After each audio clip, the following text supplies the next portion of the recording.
Vuoi assaggiare una birra dove al suo interno scopri la specialità tipica friulana? Lumi Beer, il prodotto ricavato in 20 ettari di terreno coltivato a orzo distico, biodiversità, performance ambientale. Lumi Beer nelle sue 5 versioni disponibili, 4 per consumo veloce e dissetante e la versione Magnum per intenditori.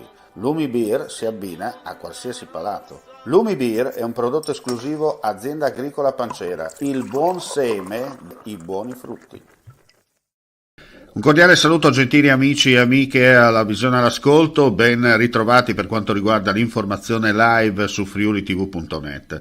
Giuseppe Mario Forciniti, l'infermiere di 35 anni che uccise la compagna Aurelia Laurenti di 32 il 25 novembre 2020 nelle loro abitazioni di Roveredo in Piano con 19 coltellate, è stato condannato a 24 anni di reclusione dalla Corte d'Assise di Udine, che ha anche disposto una provvisionale di 400.000 euro per i 2 figli della coppia.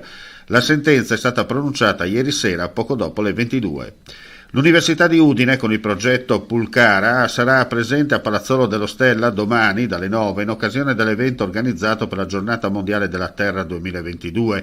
Il tema di quest'anno è investire nel nostro pianeta. Scuole, università, enti di ricerca e associazioni accoglieranno studenti di tutte le età, appassionati e curiosi, coinvolgendoli in attività pratiche, spiegando le ricerche realizzate e quelle in corso. La giuria del premio letterario internazionale Tiziano Terzani annuncerà domani la 5ª finalista dell'edizione 2022, la numero 18, come sempre focalizzata, spiega la presidente di giuria Angela Terzani Staude, sulle opere che possono aiutare a far luce sui retroscena storici, politici, umani delle questioni di maggiore attualità del mondo.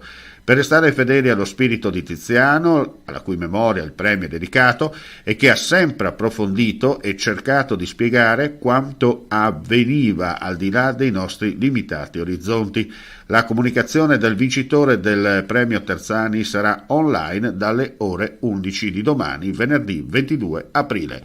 E con questa notizia chiudiamo qui questa edizione live. Ulteriori news sul nostro sito friulitv.net. Grazie per la visione all'ascolto, alla prossima.